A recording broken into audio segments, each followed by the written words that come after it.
Bonjour à toutes et à tous et bienvenue pour cette nouvelle vidéo. Aujourd'hui je résous encore des problèmes, difficulté 1900-2000, c'est parti. Je vous rappelle que je ne connais absolument pas les problèmes, ça peut être tous les thèmes tactiques qu'on rencontre dans le jeu d'échecs. L'intérêt c'est de vous montrer comment je raisonne dans une situation qui est du coup gagnante ou dans une situation où il faut faire nul. C'est parti. Alors ici, c'est très haut noir. Donc là, l'objectif, c'est d'aller faire promotion avec ce pion. Parmi les coups que tout de suite j'ai envie de regarder, il y a roi ici, pion ici et peut-être roi ici. Alors on va voir, il va falloir calculer en masse ici. Si je fais ça, admettons, il amène le roi. Je mange, il amène le roi. Je mange, et en fait, je me rends compte que c'est ultra perdant pour lui. Donc c'est pas ce qu'il va faire. Alors sur roi ici, faut regarder qu'est-ce qui se passe sur ça. Sur ça, évidemment, je prends le pion. Il amène son roi, j'amène le mien. Il amène le roi, je prends le pion. Et ça a l'air encore gagnant. Oui, ça a l'air gagnant parce que je vais monter avec mon roi. S'il fait ça, je monte le pion, etc. et je l'emmène facilement à dame. Donc roi ici, pour l'instant, ça a l'air gagnant. Je dis bien pour l'instant. Alors maintenant, il faut voir un peu qu'est-ce qui se passe si il fait ce genre de coup, ça. Je prends, il revient ici. Je prends, là encore c'est gagnant. Alors roi G2, j'ai de la chance. C'est le premier coup que je calcule et ça a l'air bon. Alors faut voir un peu... s'il n'y a pas de ressources adverses sur roi G2, mais là déjà j'ai calculé 2-3 variantes et ça a l'air bien pour les noirs. Est-ce qu'il y a un autre coup qui paraît fort? J'ai un peu tout calculé. Ah, ok. Donc en fait il faut calculer H4. Ouais, j'ai bien fait de pas me précipiter sur roi G2 parce qu'effectivement H4 ça a l'air fort. Roi G2, s'il fait H4, évidemment je mange, il mange, et là je suis cuit parce que le pion je pourrais pas l'arrêter. Donc roi G2, H4, je peux pas manger le pion. Si j'avance ça, alors lui évidemment il va envoyer comme un bourrin son pion, je mange, il avance encore, faut que je décale mon roi, il fait ça, waouh, ça a l'air mauvais pour les noirs ça. Hein. Donc roi G2, H4 a l'air d'être la parade en fait. Si je mange le pion, il envoie ça. Et il va faire dame avant moi, parce que moi il va falloir que je perde un temps à décaler le roi. Il fait ça, je fais ça, ça, ça. Et là il fait dame et ça a l'air cuit. Ok, donc roi G2, malheureusement, perdant à cause de H4. Bon. Alors maintenant, du coup, comme je sais que roi G2 ça marche pas, il faut que je vois un peu qu'est-ce qui se passe sur G4. Parce que sur G4, justement, je pars un peu son délire de H4. Enfin, disons que si je fais ça et qu'il fait H4, là j'ai la prise en passant. Et maintenant je suis gagnant parce que ce pion, il est sous contrôle et je pourrai emmener tranquillement mon pion à dame. Donc, G4 a l'air fort. Ce qui est bien, c'est avec le roi, mon roi, je barre un peu le retour du roi blanc. Donc, sur ça, qu'est-ce qu'il va faire? Est-ce qu'il peut tenter ça? Ah non, je fais ça et c'est bon, c'est cuit. G4, alors on va pas s'enflammer, ça a l'air gagnant, mais tout à l'heure roi G2 avait l'air gagnant et en fait ça l'était pas. Ça, donc j'ai dit sur ça j'ai prise en passant, ça gagne. Sur ça, s'il fait ça, je mange, c'est gagnant. Sur ça, en fait, il est obligé de revenir avec son roi, sauf que, moi maintenant je peux faire roi G2. Ok. Il revient. Je mange. Il revient. Ah! Oui, mais j'ai ça, ok.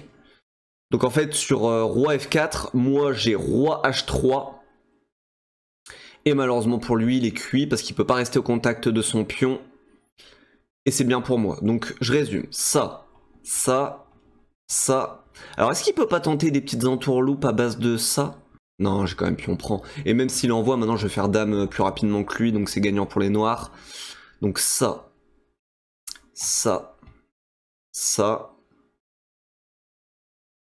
Réfléchissons un peu.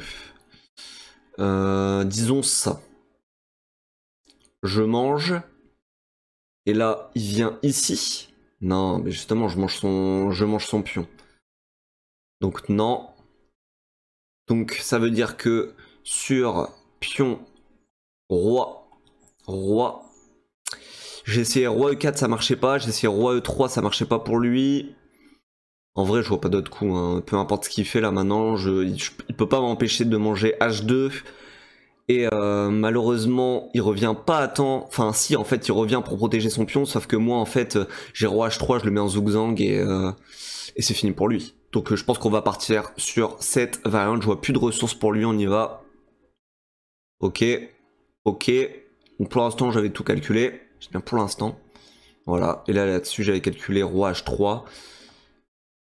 Voilà. Et là, maintenant, je mange le pion blanc. Et c'est gagné. Premier problème réussi. Alors pour le deuxième problème, c'est très haut blanc. Alors, déjà j'ai l'impression que le roi noir, il est faible. J'ai une tour qui est magnifique sur la colonne H. Alors j'ai un fou qui est bien placé aussi. Là il a attaqué la dame et il a bougé sa dame parce qu'elle était en prise. Évidemment mon fou est protégé par le cavalier. Je vois qu'il a mangé la tour, le monsieur...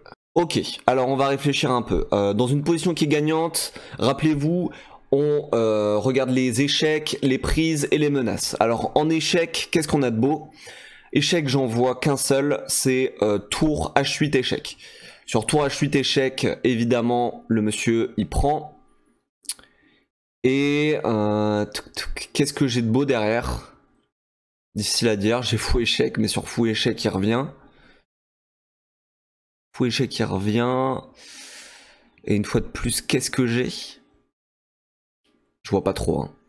Alors, ici, clairement, tour échec, ça n'a pas l'air de marcher. Par contre, je vois... alors, après les échecs, il y a quand même les prises. Je vois une menace très forte là, mais d'abord, on va regarder en termes de prise, qu'est-ce qu'on a. Et en termes de prise, on n'a rien. Il n'y a rien à prendre. Si je me trompe pas, il n'y a rien à prendre. Bah ouais, il n'y a rien à prendre ici. Donc comme ça, ça va vite. Parce qu'il y a absolument rien à prendre avec les blancs. Du coup, on passe aux menaces. Et pour les menaces, je vois fou F6. Fou F6, en fait, menace tour H8, échec et mat. Alors, faut se poser la question, comment il défend ça, du coup? Fou F6, comment il défend ça? Doit absolument m'empêcher de faire tour H8. Ça va jouer avec ça. Mais sauf qu'en fait, fou prend... Bah même pas en fait, hein. Sur fou prend, j'ai quand même tour mat. Ah, je suis bête, c'est sur échec. Attention, hein. Sur ça, j'ai pas tour échec et mat parce que c'est sur échec. Mais en fait, sur fou prend, sur fou F6, pardon, fou prend C3 qui est sur échec. Évidemment, je vais pas prendre du fou parce que là, le monsieur il commence à avoir des idées à base de 5 qui vient murer la diagonale de mon fou. Et donc ce n'est plus gagnant pour moi, surtout que j'ai plus de dame hein, accessoirement. Donc là faut vraiment que je mate parce que au matériel je suis mal. Donc sur fou échec, du coup je dois prendre du cavalier en fait. Et sur la prise du cavalier, doit à nouveau défendre la case H8 pour pas que je puisse y glisser ma tour. Et... Bah je vois rien. Je vois rien pour lui. Peut même pas se faire de case de sortie pour le roi parce que le fou bloque le pion F7 donc en fait non je pense que fou F6 ici c'est mat forcé en fait donc on va partir sur fou F6 donc là ouais comme j'avais dit mais là j'avais dit cavalier prend ouais, il a ça mais c'est quand même mat en fait donc en fait là c'est tour H8 échec et mat. Deuxième problème résolu, je suis chaud là. On y va pour un troisième problème, ici c'est très haut blanc. Alors comme d'habitude, échec prise menace, en échec j'ai G6 échec, j'ai tour prend H4 échec, et j'ai l'autre tour prend H4 échec. Donc là c'est les trois coups que je dois calculer en priorité. Si je fais, disons, pion échec, c'est le coup qui m'a l'air pas mal. Sur roi ici, il y a tour échec et mat, donc il peut pas. Donc c'est à dire que sur pion échec, s'il va ici le monsieur, j'ai encore tour échec, il va là et je ne vois plus ce que j'ai. Je vois plus ce que j'ai. En réalité, sur pion échec, il pouvait déjà aller là, et en fait, je vois pas trop ce que j'ai. Ah si, j'ai de la menace. J'ai de la menace, en fait. Si, j'ai de la menace en fait. Sur pion échec, ça, en réalité, on va pas prendre de 7 tours. En réalité, on va prendre de 7 tours sur échec. Parce que ça force roi ici. Et en fait, je menace tour échec et mat. Et le problème pour lui, c'est que je vois pas de coup de défense en fait. Il peut tenter des trucs désespérés à base de tour échec évidemment pour dévier ma tour.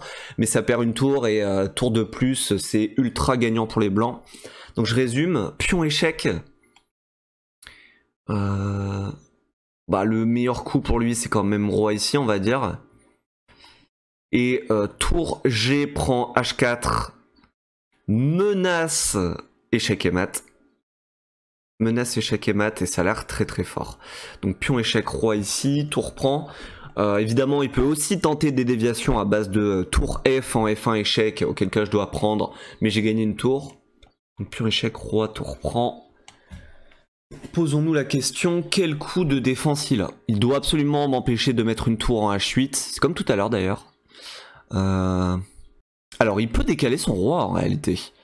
Il peut décaler son roi, qu'est-ce que je raconte? Il peut faire roi F8 échec. Attention, faut pas s'enflammer, tour F8 échec en fait. Pion échec, roi, tour prend, roi F8 échec, ok. Alors est-ce que, du coup, il faut calculer quand même... du tour H8 échec. Sur ça forcé il doit revenir en E7. Ok, mais là j'ai tour H en E1 échec et en fait par enfilade je vais gagner la tour derrière parce qu'il bouge son roi disons ici.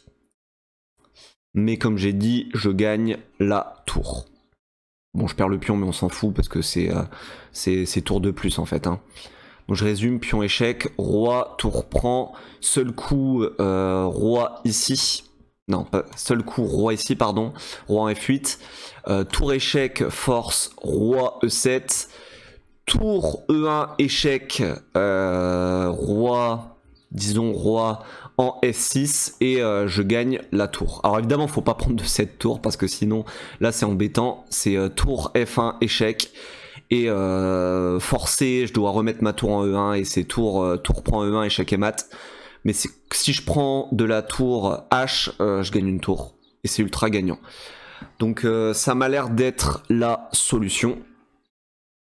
Ça m'a l'air d'être la solution d'autant plus que sur tour échec, en fait, mon adversaire pouvait juste aller ici en G6 et je vois pas de continuation. Et pareil sur tour prend H4 échec, pareil il avait roi G6 encore, défend tout. Et j'ai rien gagné. Donc en fait on va partir sur ce coup. Hein. G6 échec. Ok, donc comme j'ai dit, tour prend H4. Donc là forcé. Voilà, et là on avait dit tour E1 échec. Et tour prend, gagne une tour. Troisième problème résolu. Comme vous avez vu, j'étais chaud en tactique aujourd'hui, c'est normal, je m'entraîne tous les jours, toujours une demi-heure de tactique par jour, je vous conseille de faire le même. La tactique c'est l'élément le plus important aux échecs et en fait quand vous mettez longtemps à en refaire, et ben on régresse, hein, c'est comme n'importe quel sport, donc n'oubliez pas la tactique primordiale.